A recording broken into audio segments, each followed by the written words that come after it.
Welcome back to Fantasy Football School with the Tartan Touchdown. We are going to keep talking through who are the studs, the staples and the sleepers of your fantasy football draft. Where should you be looking to pick these players up? Where are you going to get the value that is going to mean you are going to win your fantasy league? Let's move this on to the most interesting position in fantasy, wide receivers. Now, we have actually been, as a three, we suck so bad, by the way. Because for our stud picks, we have picked wide receivers 1, 2, and 3. It's like nothing kind of cute or interesting to be found here. So in that name, we are going to go in order, which means we're starting with Stu. Tell us why everyone loves Ja'Marr Chase. Yeah. So obviously another homer pick, but Triple Crown winner from last year. The guy was an absolute monster, for the Bengals offense, and had to be to keep us relevant and keep us in that hunt for that playoff game, or for the playoffs last season. I fully expect him to be up there in the top 3 receivers again this year. Whether he, don't know if he does the Triple Crown again. I think maybe a double winner, 2 years in a row. I think this happened, maybe 5 or 6 times in history, Dan, I want to say. Not often. It's not happened since, I think, maybe in the 90s since the last time I had. Oh, my God. Find that out, right? Don't worry, I'll figure it out. You tell us about why Chase is amazing. Very nice, probably. But yeah, if you look at him though from last season though, he was WR1 by a long distance. I love Justin Jefferson as well. I think he's an absolutely quality player, and he should be up there too. And I considered him as my choice because I thought maybe I can't go homer every pick, but I just looked at it and went, okay, well, Ja'Marr put up 1,700 yards. Jefferson was 1,500. 17 TDs as well. He does sometimes get the odd, didn't do it last year, but he does sometimes get the odd rushing TD too, because we do sometimes love handing Ja'Marr the ball behind the line of scrimmage. Just the amount of targets, the amount of receptions he gets, and just that yards after catch. He's an absolute monster, so he's going to put up points for you every single week, regardless of opposition. Look what he did to the Ravens. Every time he plays the Ravens, it's pretty much I'm going to go for 150 to 250 yards, and away he goes. So, Ja'Marr Chase, love him. Right, okay. We do all love Ja'Marr. There's a reason that he's kind of the leading consensus 101 in most fantasy leagues. There has been one player in NFL history who has ever done back-to-back receiving triple crowns. And I'm sure this guy's right on the tip of your tongue, as it was Don Hutson who managed to do it not once back-to-back, but 4 times in a row from 1941 to 1944. You know what I mean? Aye. So, yeah. Doesn't happen often. Right. Who's Hudson on, Brian? Oh, it didn't tell me, I'll be honest. I read that quickly. I went, right. He won it a 5th time. He won it in 1936 as well. So there you go.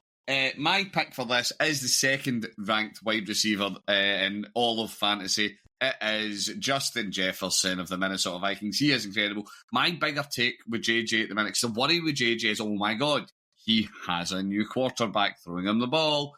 This guy's, for all intents and purposes, he's a rookie. Yes, I know it's not his rookie year, but yeah, he's all intents and purposes a rookie throwing the ball. I'm sorry, I am all in on believing in Minnesota as an organisation.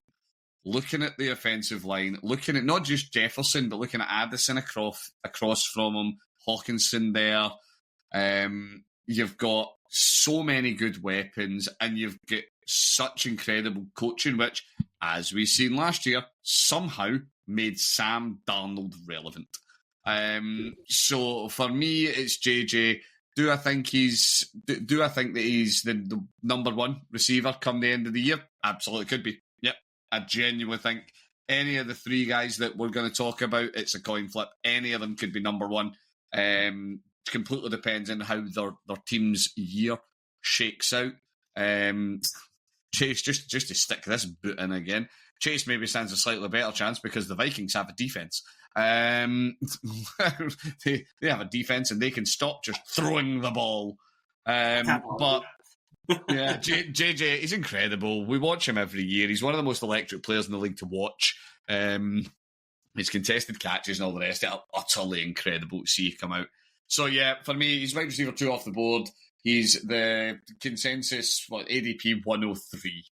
You know what I mean? So you might find something perhaps running back in the middle, but it doesn't matter where you pick him, he's incredible. Right, Dan, let's round this one off and then we'll start talking about interesting wide receivers that we might disagree on. Right, so I'm going to my first homer pick of the evening. It's CD Lamb. Yep. He just, we need that breakout year. We can now see what CD Lamb can actually do. We're just waiting. Eventually had that breakout year, and he just elevated his game. What I think is going to make a massive difference to CD Lamb this year is us having a wide receiver 2. George Pickens, we know he's not consistent. He's not been probably in the best situation he's been in, but he will take a bit of the attention away from CD Lamb, which will stop DC's scheming towards him as much as they would have, because when it was Jonathan Mingo on one side and CD Lamb last year, everybody knew that he could just leave Jonathan Mingo to do it when he wanted because he would get lost in the I wonder who the receiving threat is. Whereas now having Pickens in, and then Jake Ferguson having another year under his belt as well, we've got a few options now that it's not just everything's going to get forced to CD Lamb. So that might take a bit of the coverage, a bit of attention away from him, which will allow Dak to find him a wee bit more. We know they have got that connection. So like Bryce, as a flip between which one of those three could get top wide receiver this year. Last year, I opted against CD Lamb. I went for Amon-Ra St. Brown. I am not making the same mistake this year. If I can get CD Lamb in any of my leagues roundabout, that's 5 or 6. He's getting picked. It's again, you just look at the amount of work that Lamb's doing. I think you're absolutely right. At the end of the day, Lamb had a disappointing, air quotes, year last year because he had no quarterback. Like, he had no QB for huge chunks of these. So yeah, of course he had a down year. But he's an incredible player. Love watching him as well. With all 3 of these guys, you could just close your eyes and spin and you'll pick up wide receiver 1 out of them. And it's absolutely going to be the case. But yeah, so for the sake of finishing that bit off, yeah, Lamb, he is a wide receiver 3. He is a little deeper in your drafts. He tends to be coming off the board around about the 106, which is interestingly where I'm drafting. So we'll see where he lands in your fantasy teams. He is someone that you leave with him as your wide receiver 1. You are a happy, happy person. Now, as I said, we were terribly boring there, chaps. Terribly, terribly dull. But we're going to move into something where we're a wee bit more spread out and we've got a little bit more variation. And a couple of wide receivers that I have got some concerns, chaps. I have some concerns with some of your selections. So, Stu, we'll start with yourself. And I do have concerns here, and I feel like such a terrible person for having concerns. It makes me feel like a bad person. Talk to us about your staple quarterback. And this is possibly the epitome of consistent quarterback, wide receiver. Consistent wide receivers. This is possibly the most consistent wide receiver the world has ever known. Take it away. Yeah, I am going with one of the most consistent players in the NFL in general, even outside of wide receiver. I'm going with the Tampa Bay Buccaneers' Mike Evans, who every year puts up 1,000 yards receiving at least. I think even managed despite having some injuries, kind of thing, and away he went, and he's getting the ball thrown to him by none other than your favourite NFL player, Baker Mayfield. He's in like a good offense. Tampa Bay just seems to do their thing every single year. They're in a weaker division. They make the playoffs. They've obviously won the Super Bowl a few years ago with Tom Brady and all that. They don't really seem to have fallen off as hard as everybody thought, and they actually seem to have managed the exceedingly rare mini rebuild and are all kind of sort of in contention. I'm not saying I'm not saying they're a Super Bowl favourite or anything like that, but I look at their team and go, defence is good, O-line's good, there's weapons, and they have a more than serviceable quarterback. So I look at that team and go, you know what, they're set up for success. Mike Evans, yeah, I know he's getting a little bit older, and that's maybe where your concerns start. Yep. And the durability might start coming into a question, but I just kind of look at him and go, you know what, like for where he's getting drafted, I still see it as value. I think so. You're usually getting them like third, fourth round, like end of the third, going into the middle of the fourth is where you're going to pick them up. And I look at him as like, well, even if you go running back, or running back quarterback for your first 2 rounds, he's a pretty good guy to have as your WR1. But if you've already went wide receiver, why not spend on him to be your WR2? I think if he's my WR2, I'm okay. I'm comfortable enough with Mike Evans. He's coming off the board. He's wide receiver 18, start of the 4th. That's my, if I'm picking first overall, and I did these. I went Chase, then maybe I went quarterback, running back, and then I'm going Mike Evans. I'm happy enough with that. If he's my wide receiver 1, I don't. He's going to not put up 1,000 yards at one point, and I just really have the fear that we're starting to see it. The one thing I will say is that this is the last year of his deal in Tampa Bay. So, and there's big worries that whether or not Tampa Bay can actually afford to keep him after this, particularly given what they paid Chris Godwin. So there is a big thought that he's going to put, is he going to try and put himself in the window to get a final payday somewhere else before he kind of sees out the tail end of his career? I'm just getting a worry that Mike Evans, this might be the decline, might start. I don't know. I feel like a bad person saying it, but because everyone loves Mike Evans, because he's just so consistent. He's like what everyone wants in their wide receivers. On the notion of wide receivers that everyone loves, I'm going to come in with mine. Marvin Harrison Jr., the wide receiver who stung so many people last year in fantasy. So many people. But I've got a bit of faith in Arizona. I do think they're not a bad team. I think they should have done better than they did last year. But I also think that he's went to a lot of effort. He's put on weight. He's got bigger, which I think that's going to be a big thing for him. It's going to make him more durable in those contested catches. It's going to give him the opportunity to go up and bring the ball down more consistently. And yeah, I would like to think that, Kyler's going to be back and he's going to be playing better than he played last year. I'm just trying to quickly check Kyler. His yardages throughout the year, his air yardages weren't great until after the bye. So hopefully we pick that up more and you see Marvin Harrison Jr. getting a little bit more opportunity.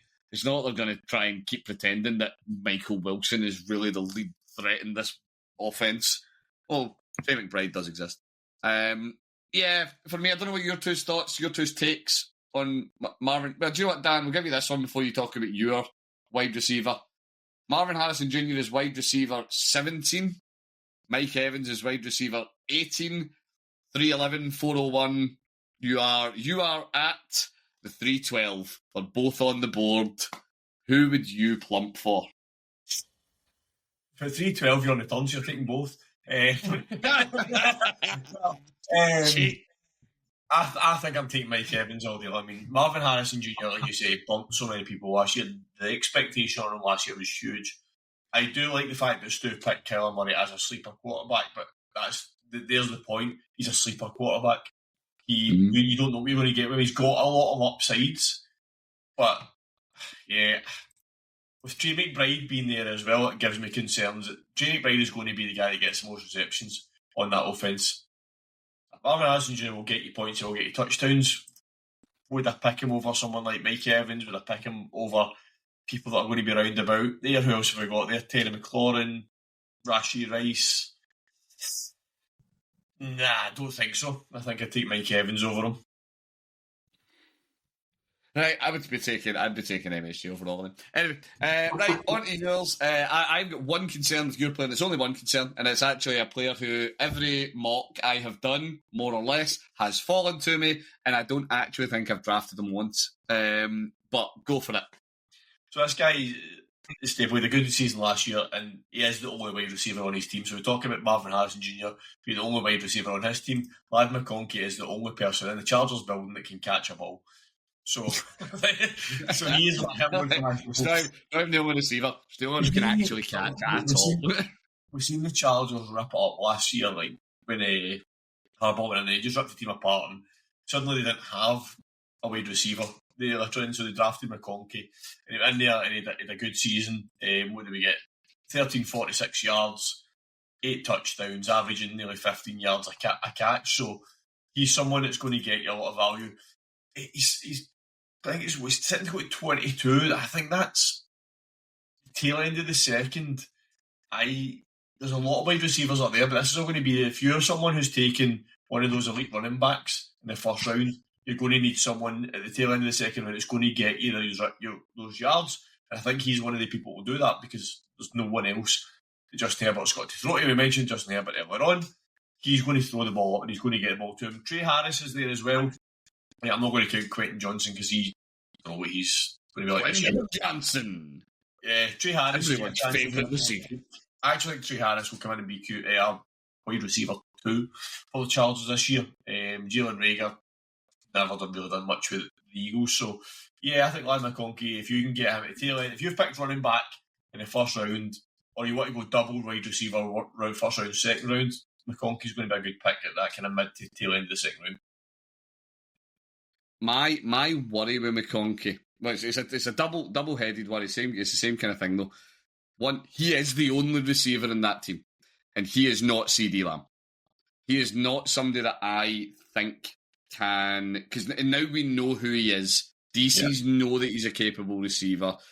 I don't think you're going to get a year where we're going to find out if he can cope with all the double coverage that's been thrown at him, because it's all he's going to see all year is double coverage. Unless Trey Harris really, really steps in straight away and shows that he's got a lot to him, which he could. Trey Harris absolutely could do that. He could be that guy. I worry that McConkey is going to be basically schemed out of games, is my worry with him. I'm going to pull a Brian on you here, right? So, looking at projections, ADP for this year, Ladd McConkey, Jackson Smith and Jigba, Tyreek Hill, all three of them are 22 to 26. Who are you taking out of 3 of them? Oh, JSN, and I hate it. JSN and I really dislike it. Because I do think I love an upside swing, just not at that draft point. Tyreek Hill's, if you get Tyreek, then you've won. You've just won your league. Now, if you get Tyreek in there at the start of the third round, that's incredible value. But I don't think we see Tyreek again. I think Tyreek is not done, but I don't think he's going to be the cheater. JSN, I just think is going to give you the best return in that draft position. That's my call. I'll put my colours to the mast. Stu? I do like JSN quite a lot, but Brian, I think I'm going with Dan on this one. I think I'm going Ladd McConkey. Purely because Justin Herbert is such a weapon, and I even looked at taking him as my staple rather than Kyler Murray in there too. But I just was like, you know what, I'm going with the rushing upside and taking Kyler Murray. Nothing, but I just look at it and go, okay, the Chargers, they've got an amazing defence. I feel like this year with bringing Trey Harris in, and we'll see what Najee Harris does as running back and that as well. I just think that this will be the year when they start building a bit of offence too. So I'd be going Ladd McConkey at this point, just because he's going to get the targets and the volume. And he looked good last year. Right. Everybody disagrees with me, so we're going to keep that theme rolling, because everybody's going to keep disagreeing with my sleeper pick. Because I'm enjoying the theme of wide receivers who brutally burned the fantasy managers that picked them up. So, my deep wide receiver, to be fair, actually, you two have both done better at your homework than me. You two have both went for a deeper wide receiver. But my deep wide receiver is wide receiver 45 off the board. He is the wide receiver, allegedly. Wide receiver 1 on his team. You're picking him up at the start of the 9th. It's Jaden Reed on the Green Bay Packers. And he has shown that when he plays really, really well, he will drop 39 points on someone. He's then shown for the remaining games of the season he will drop 4. But if the Packers could please, because the Packers are a good offense. The Packers have got weapons. I like Love as well. He's a good quarterback. If they could simply decide that Jaden Reed actually is their wide receiver one, and they don't have some amalgam of like 6 wide receivers who are all wide receiver one, it would make me so much happier. But on the notion that this is a sleeper pick, and I'm looking for a player that's deep that I think has got the upside to become a top 12 finish. Jayden Reed, for me, has got that upside. He is the guy that you turn around and tell me, yeah, Jayden Reed finished as wide receiver 7 in the year. I wouldn't be that shocked. I wouldn't be that surprised. Just went, they just dialed in on him for more than 4 games. I don't know. Where do you land in the mess that is the Green Bay wide receiver core? I think they probably going to have, Brian, you mentioned there, is they have too many weapons, right? They have too many wide receivers for him to become. And a classic example of this, if you look at, you've got it in front of yourself now, if you look at Sleeper, Jayden Reed's going as the 100th pick. Going at 101 is Matthew Golden, his teammate. This is the problem. The Packers have too many wide receivers. They're all good wide receivers, and they could all be WR1s, but they spread it out, and that's why none of them ever are that elite level of points, because they spread it out so that they all eat and they all get the points, and that's exactly a pitting of it. Jayden Reed 100, Matthew Golden 101 is sleeper. I mean, it's maybe one of those situations where, like, for the Green Bay Packers, for real life, it's a great wide receiver room. Like, why would they want to do anything different? Like, for Jordan Love, like, can pick and choose kind of thing, depending on the scenario, like who's hot, who's not, kind of thing, and off he goes. It's just for fantasy for us and everybody else. Us, the important people. Must pick one, guys. Just before I forget, Brian, on the Green Bay Packers note, when you were talking about Hudson earlier, I looked this up earlier on, just as a good point to bring it up. Nice. He played for the Green Bay Packers. That was the team he was with. Played there his whole 11-year career, never went anywhere else. This was also the era, though, where players played both ways. Much like a guy who hasn't been brought up yet, Travis Hunter. I don't know if he will be brought up. Anywho, he played both ways. He was a safety, and also in one of those years, 1940, he led the league in interceptions. So not only was a guy, he was a multiple Triple Crown winner, he was also the best safety in the league at one point, or at least the best ball hawk in the league at one point. What this clearly means is that taking Jayden Reed is an absolute value, because Green Bay has historically produced such incredible wide receiving threats. Well, we'll go up this one in order to the deepest wide receiver. Stu's got the honour of having the deepest wide receiver selected. So we went for wide receiver 45, which was Jayden Reed, my pick for a sleeper candidate. Dan, you want to take us away with your suggestion at wide receiver 63? You're picking this guy up, and at the end of the 14th round, he's basically free. Yes. Stu mentioned Mike Evans earlier on, who's is the receiver number 1 in Tampa, but someone I think is someone to kind of stash maybe for the season as goes on, in case Mike Evans falls off, he gets injured. Chris Godwin's got a few injuries, stuff like that. Is Jalen McMillan. I think he's a good sleeper to have. I had him, he basically sat in my bench last year. He kind of came on at the end of the season, he kind of came on a bit of a game, got touches. 8 touchdowns last year for 502 yards, averaging 13 yards a catch as well. So, if you're getting 8 touchdowns off of 502 yards, you're doing something right. So if you can keep that kind of level up, then I think he's a good stash to have on your bench. If you're picking him up in the last couple of rounds of your draft, or even potentially waiver wire week 1, week 2 if you get an injury, I think he's a great sleeper pick to have. Yeah, he's a great grab. You look at him particularly from week 14 on. Last year, he had a run where he was picking up touchdowns like they were going out of fashion. Yeah. And if he does develop that rapport with Baker, where he becomes that kind of big red zone target, it's absolutely a huge value here. Huge value. And picking up bits of the Tampa Bay offense. Jump back, I just realised I actually made it sound worse than it was. He actually had 8 touchdowns off of 39 receptions. He had a touchdown every 5 catches. For someone who is a wide receiver 4 or 5 within that room, a touchdown catch on every 5 catches that he made last season. Absolutely brilliant end of the season for him. Right, Stu, let's round these wide receivers off. You have went the deepest, sir, with a name that everyone knows. At wide receiver 70, you are getting him for free. It's his 16th round. And I get that, this player, I get that he's older now and he's not what he once was, but I'm absolutely shocked how late he is ranked and how late he's been drafted. So I'm going with DeAndre Hopkins.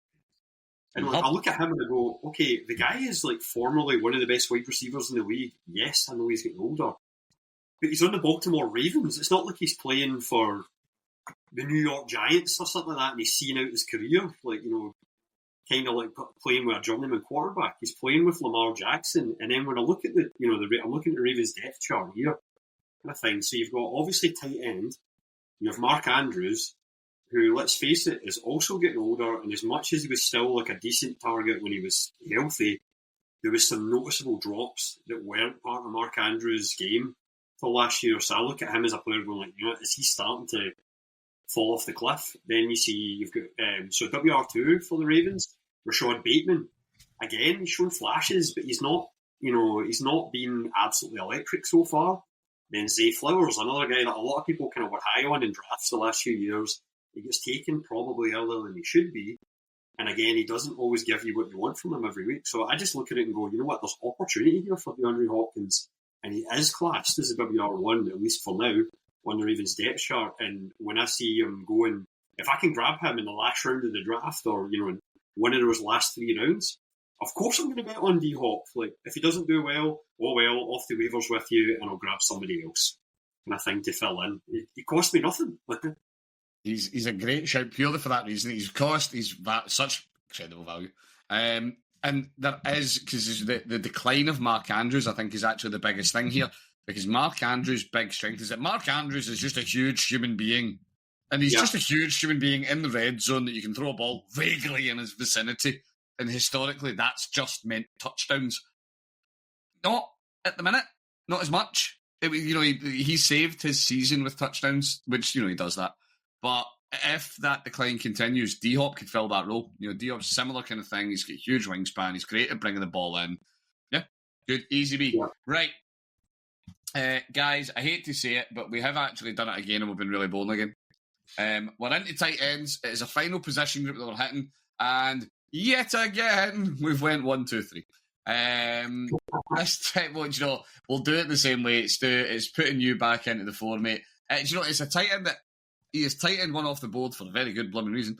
And he's a tight end I actually think is undervalued at the 203, which is a hell of a statement. Take it away, mate. Tell us who you're thinking of. Yeah, so I'm going with, you probably all guessed it, I'm going with Brock Bowers from the Las Vegas Raiders. For me, I'll look at him and I think he's a tight end stud, TE1 last year, can easily do that again this year, especially now that he has Geno Smith, who we've talked about earlier, completely reasonable quarterback, maybe not the best in the league, but he's at least average enough and he's going to get the ball to Brock Bowers. And I just also look at Brock Bowers and go, he's exactly for his draft position, like you said there, early in the second, that is the ideal guy to take on the turn. Whether you go WR, RB, or if you go early on Josh Allen, why not take your tight end kind of there as well? You've taken 2 of the the main position groups, and Brock Bowers, if you look at what he did last season and the fantasy points he put up, I think he was tight end 1 and he was. On my chart, I've got it. He put up, not a huge amount more than George Kittle, but he's 10, 11 points more. And once you go beyond these 3 tight ends that we're going to kind of mention here, there's a big, big drop off to the next tier. And I think so. If you have a chance at grabbing one of these 3 guys we mentioned, you should probably do it. And for me, it's Brock Bowers as the guy I'm going to take first, especially if I'm on the turn. Yep. And for the sake of just when we talk about last year, having Brock Bowers in your team was the same as having another RB1. That's what that meant. You had Brock Bowers, you were getting RB1 production out of your tight end spot. That's the money can't buy that. Right, Dan, you have got the second highest ranked tight end on the board. He's tight end 2, obviously. He's coming at the end of the second, though, so incredible value. Yeah, there's not a chance in any league that I know I am in that this guy goes at the end of the second. He's going way before it. Yeah, Jay McBride. There's no way you're getting Jamie Bride at the end of the second in any draft that you're in. If you're sitting, even at the turn, because Brock Bowers will go either at the top end of the turn or the bottom end of the turn. If Brock Bowers is off the table, take Trey McBride. So if you've got a wide receiver already, you've got your running back, and Josh Allen's gone as well. Josh Allen's, that's a tough one to go with. But if Trey McBride is there and you've got your wide receiver, you've got your running back, at that point in your draft, you're probably likely, if you've got your running back, top wide receivers will be gone. If you've got your wide receiver, the top running backs will be gone by the time you get to that. Trey McBride's your pick.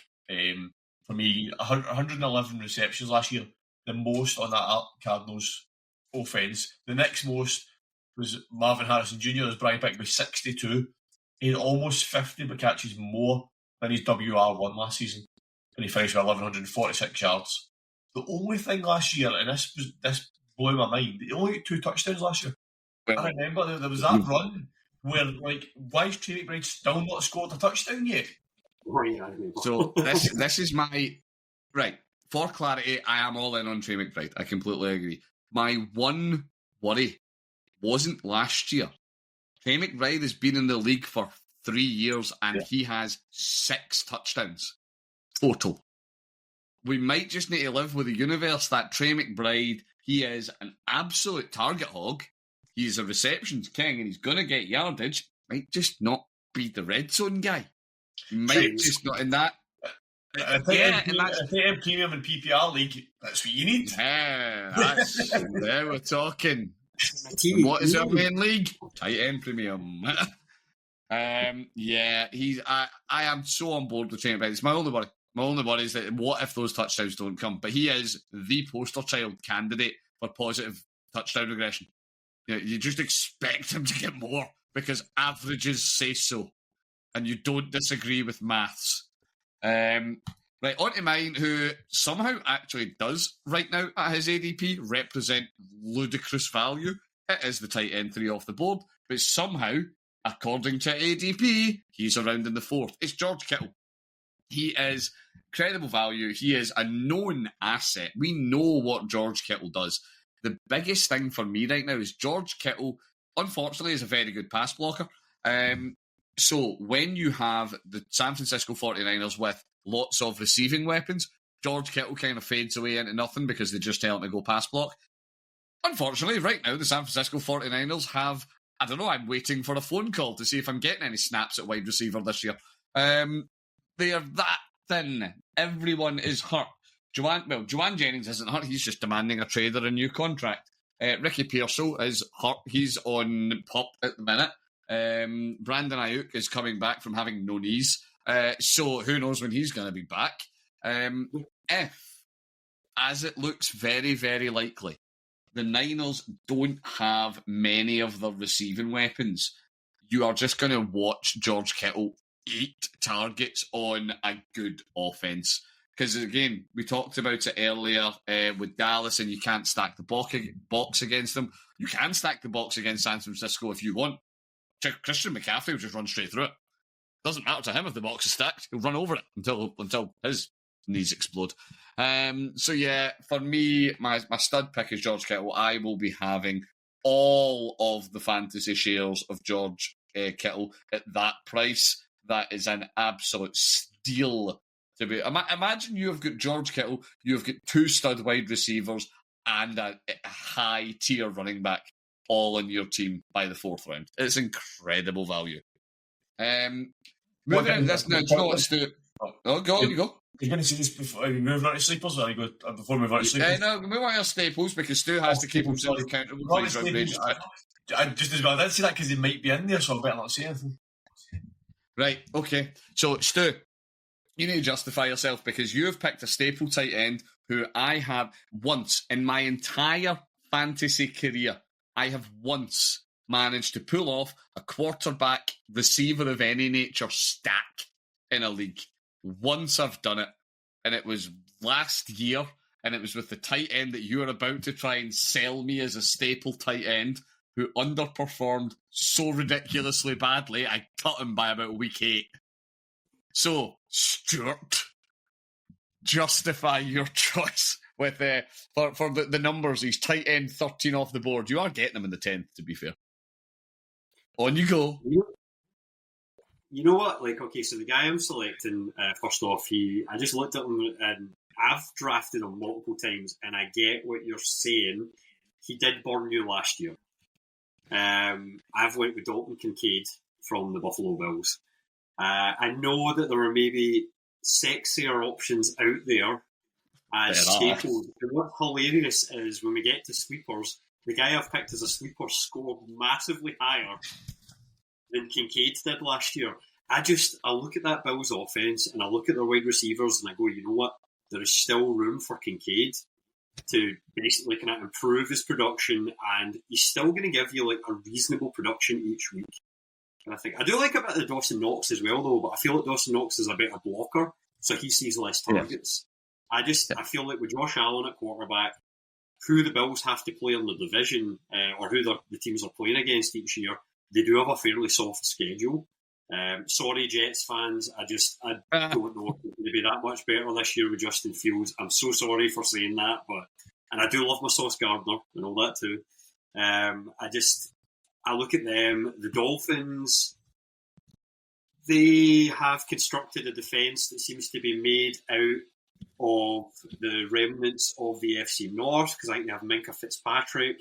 They just picked up one of my favourite Bengals of all time, Hilton, but Hilton was starting to fall off the cliff last year. Like, he was part of that problematic Bengals defence, and he looked a shadow of himself.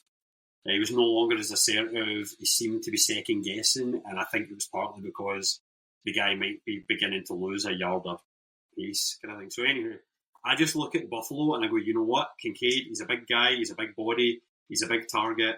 I think that, this year he should be a staple in your team, and he's well worth his ADP, or even reaching on him a little bit. So if you can't get Kittle, if you can't get McBride, and you can't get Brock Bowers, if you're still floating around later on looking for a tight end, you can do far worse. My fantasy of last year would disagree. Right. Right. Well, do you know, right, Dan, I'm going to keep you to the end, because you've actually got, of our three staple tight ends, you've actually got the most interesting one. My staple tight end is tight end 10 off the board. I think he's actually just incredible value for where he goes. It is my only homer pick, actually, of this whole episode. It is David Njoku of the Cleveland Browns. He's just a fantastic tight end option. The only reason that he finished as low as tight end 11 last year was because he missed 6 games. Because he then had to start turning up to games in a mask, because he's so hard. Because he blew an egg up or something in his face. I can't remember what he did. It was some comedy injury, right enough. But yeah, so now when he's on the board, when he's on the field, he's shown that he's incredible. He had his breakout year in 2023. Yes, I know the Browns quarterback room is an absolute tire fire. No one has to tell me. But receiving tight ends are somebody who tends to be bad QB friendly. So they tend to be quite a safe option, particularly if we wind up with Dylan Gabriel or Shadeur are playing and they're rookies. You tend to find they target the tight ends in short routes, which would boost David Njoku. Right, off him, because he's actually, his staple tight ends go, he's quite dull. Because he's kind of always in the middle of the tight end rankings. On to yours, Dan, because yours makes sense, but I disagree with you in a good way. On you go. If someone who plays against him in his division, what's the chances of that? Do you know what? It's actually... On you go. I'll come to my disagreement later. The reason why I decided to pick this guy is not, as a good tight end, but it's also someone who, if you're new in fantasy and you're not sure where you go, he's not a name you're going to look at because his name's never in the headlines. You wouldn't know who he was unless you kind of really knew what you're talking about the NFL. So I've just done this fantasy school for people that are maybe new to this to fantasy.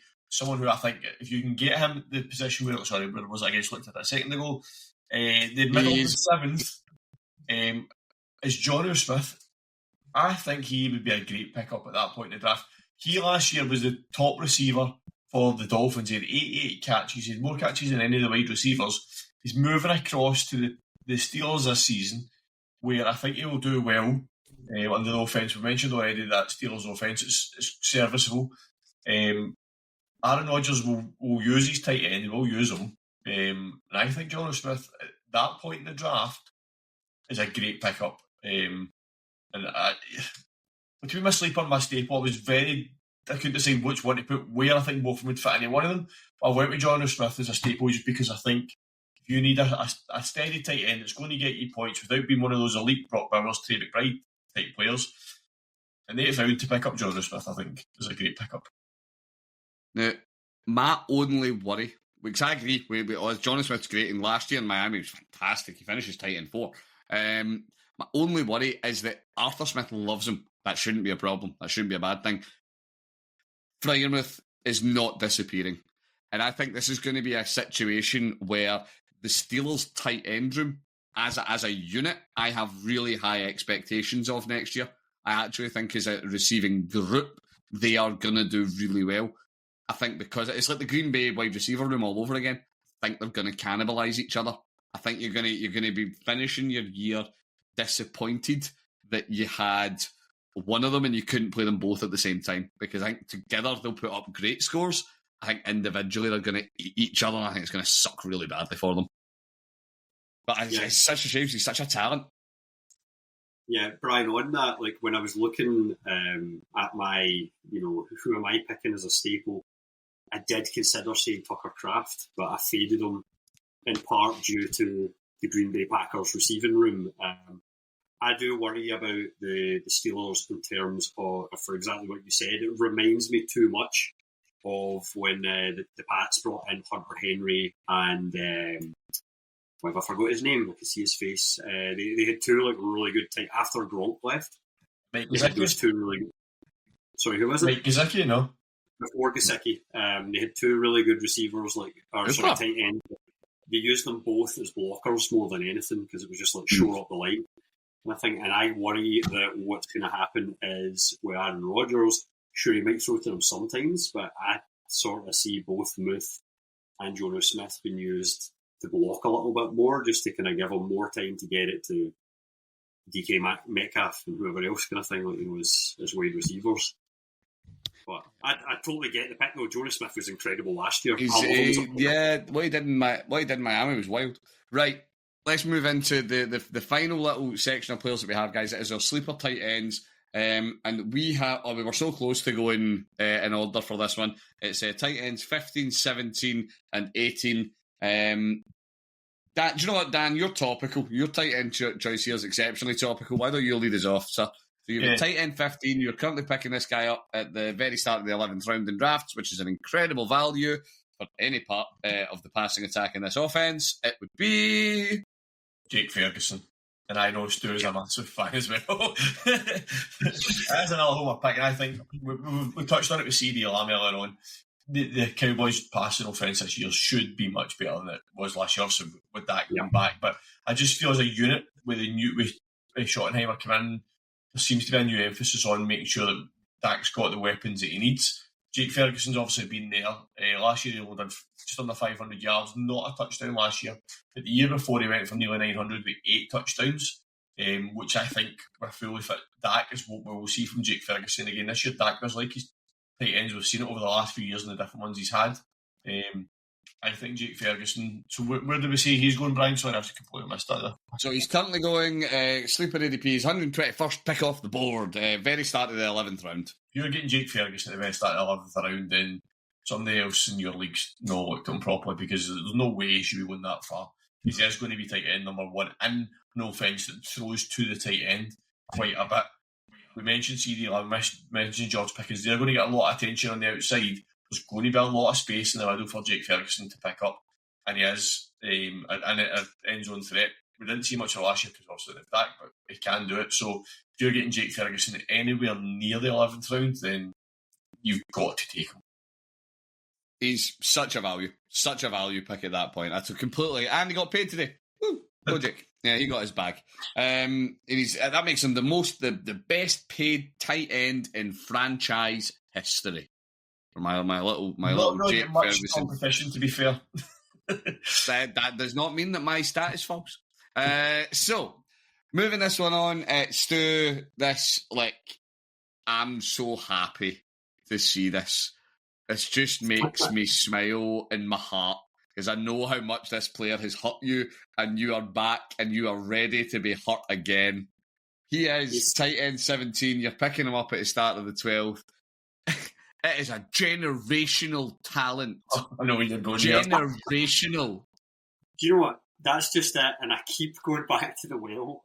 Maybe it's the sunk cost fallacy, and you have him in a dynasty league as well. So drafted him first overall as a rookie. you feel this paper. Well, no wonder you drafted him first overall. The hype was there. We're of course talking about Atlanta Falcons' own Kyle Pitts, and it's so bizarre to me that he's fallen so far down draft lists and draft boards now.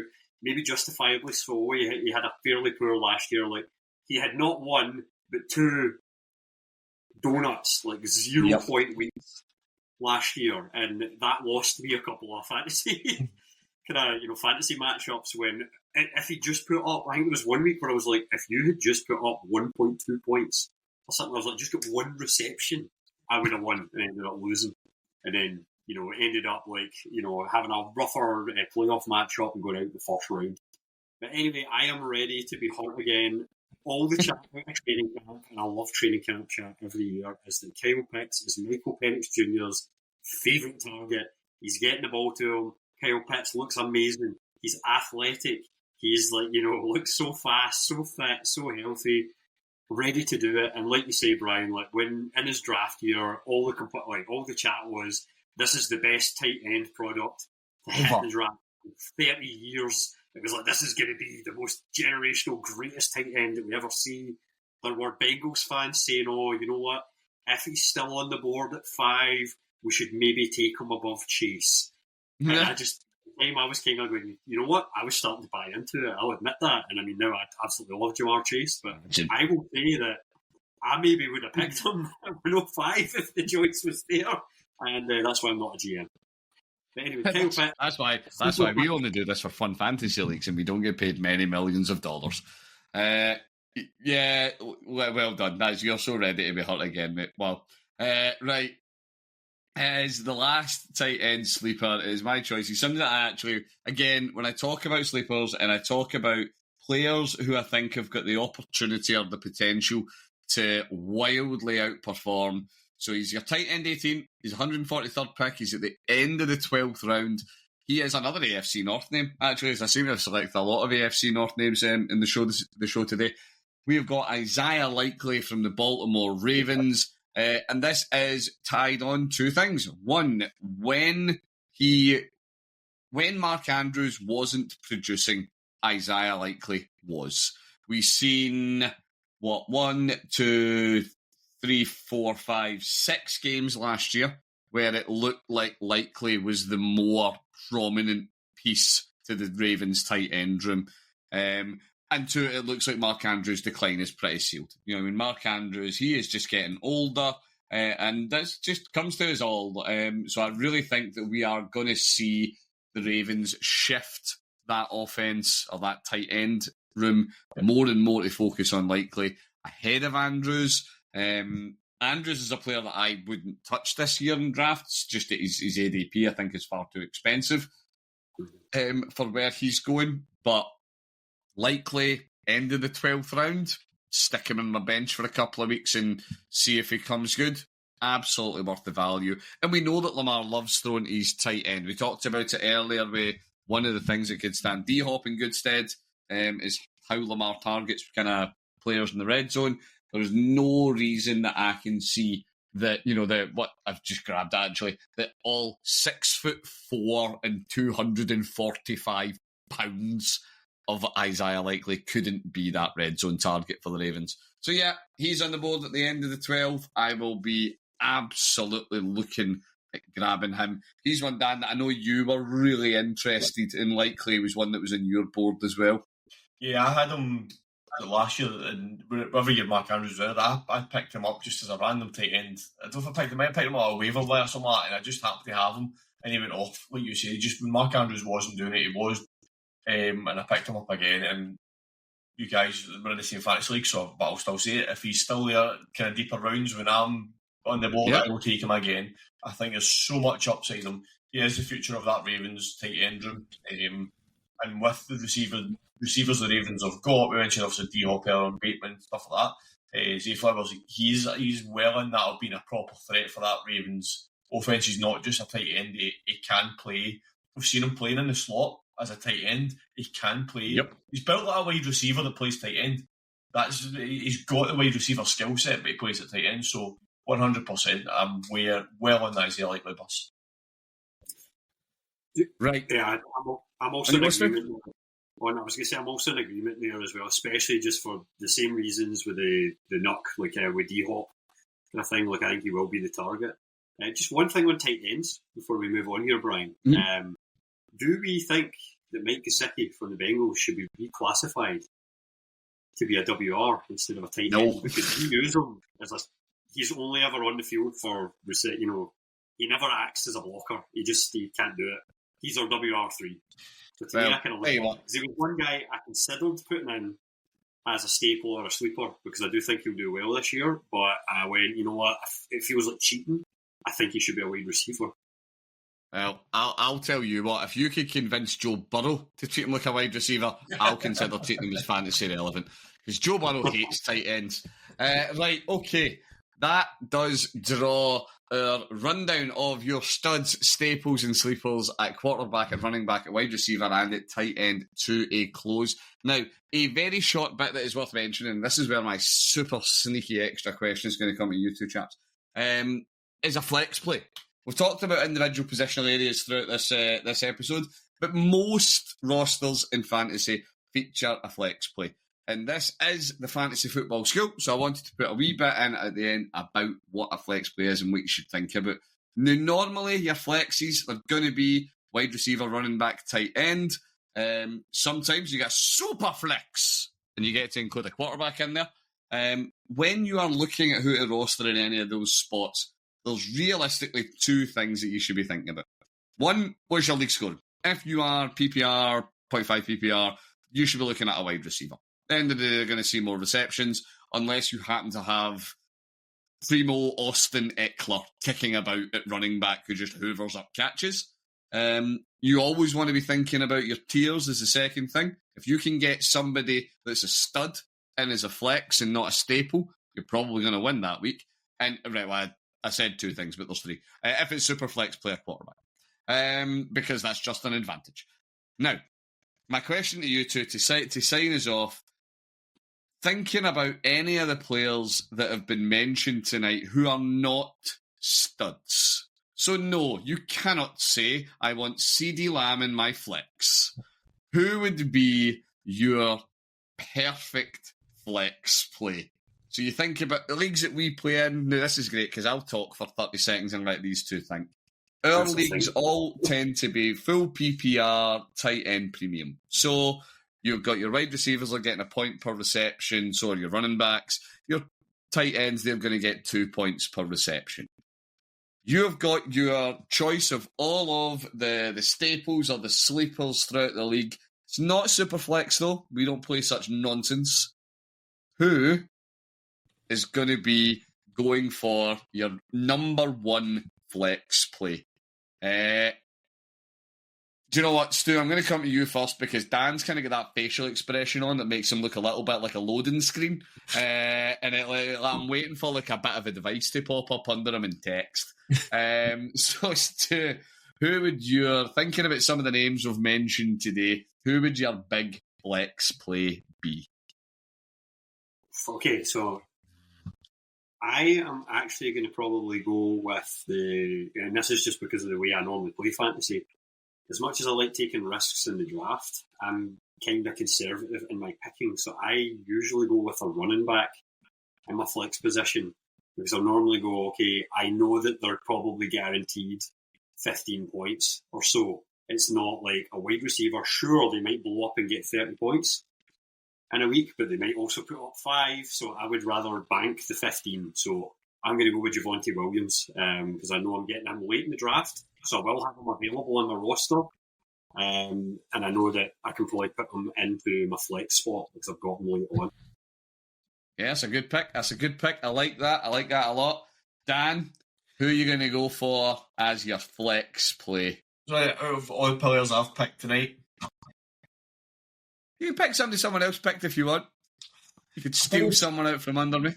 When I do my flex, I kind of look at it in terms of like who is my starters regardless. Like who is your WR1 and 2, who's your running back, and then I tend to go with who my next best player is on my bench. So it could change week to week. So looking at matchups as well. So if I've got 2 very good tight ends, but I can only start one in my roster, then I'm going to go with whoever that is. So I kind of look at it more of who's my next best player that I haven't started. This kind of way to look at it. So if I've got, let's just say I've got Trey McBride and Isaiah Likely. Let's just say that's who I've got in my roster.